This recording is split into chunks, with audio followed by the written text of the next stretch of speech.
dear student. Today we are going to the poem on the desert. We will discuss. Okay. In previous video, we discussed two stanza. This poem is about desert. As the writer is telling own experience as he goes to desert. क्या करता है poet? अपने खुद के experience share करता है इस poem के द्वारा.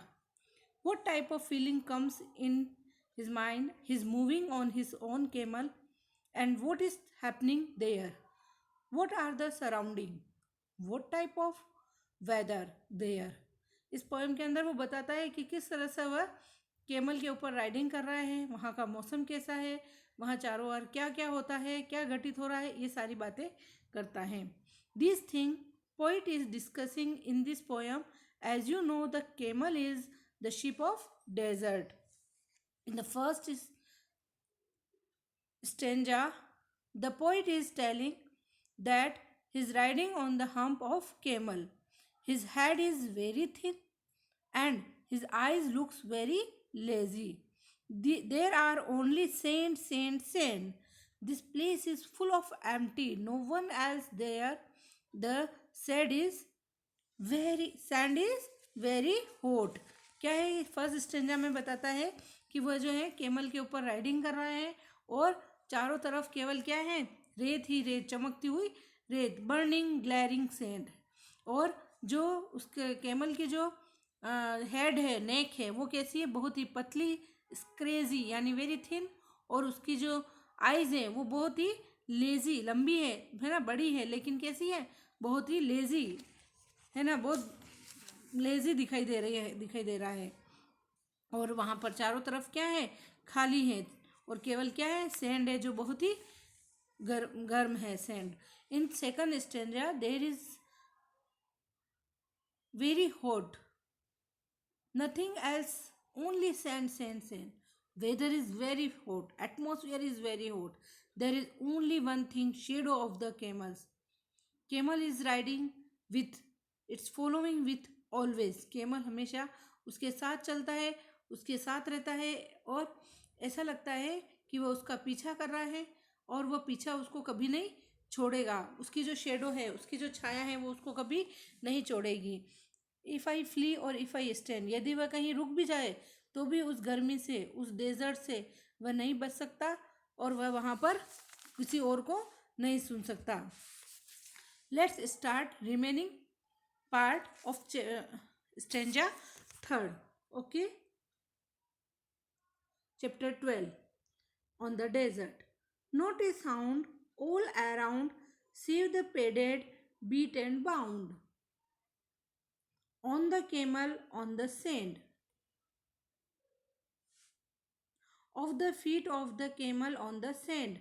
Not a bird is in the air, though the sun with burning stare spraying everywhere over the yellow thirsty desert, so desolately grand. Hold the pencil and write the word meaning. Save means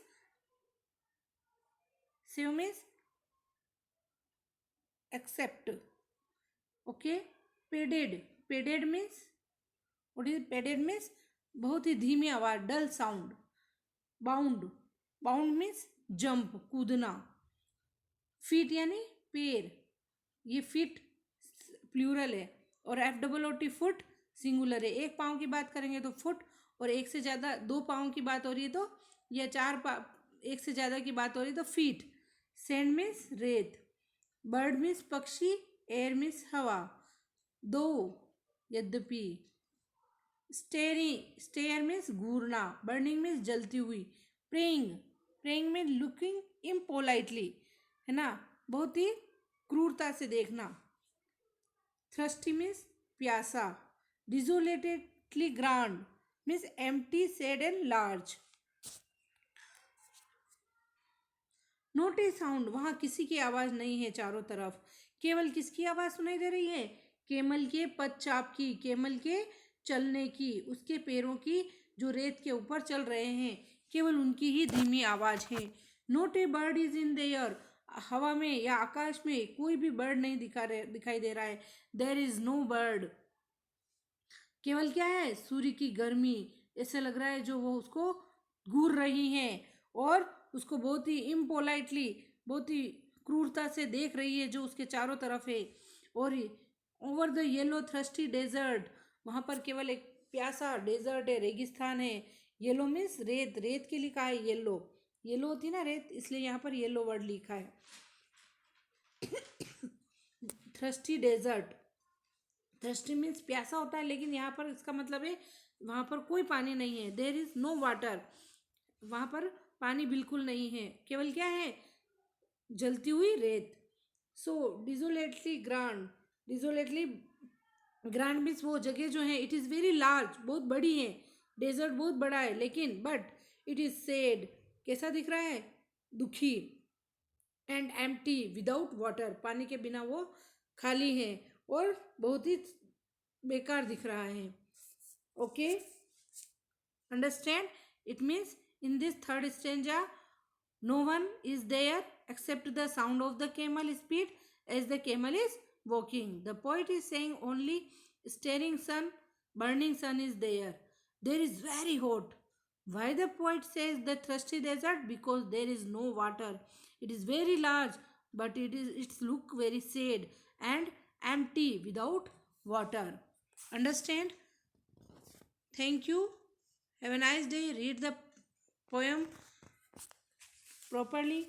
Do hard work, hard words, yeah, word meaning, and question answer in your notebook, and fill the exercise in your book. Thank you. Have a nice day.